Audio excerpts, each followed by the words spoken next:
सिनान पुरानी लैला मर चुकी है। तुमने उसे भी धक्का दिया था, मर गई वो। हादसा था वो। हादसा नहीं था वो, जानबूझकर किया था।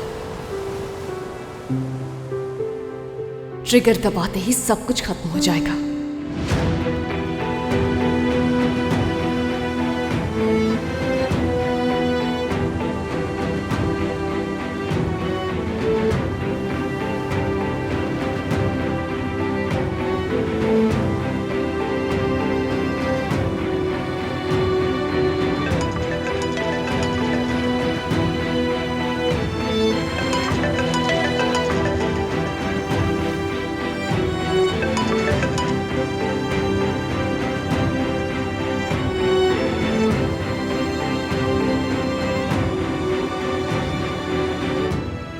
लगता है बैटरी डेड हो गई है।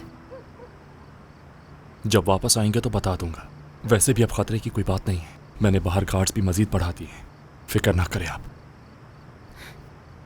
फिक्र ना करूं? कैसे फिक्र ना करूं जब तुम्हारे जैसे निकम्मे लोग मेरे इर्द गिर्द हैं।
घटिया आदमी।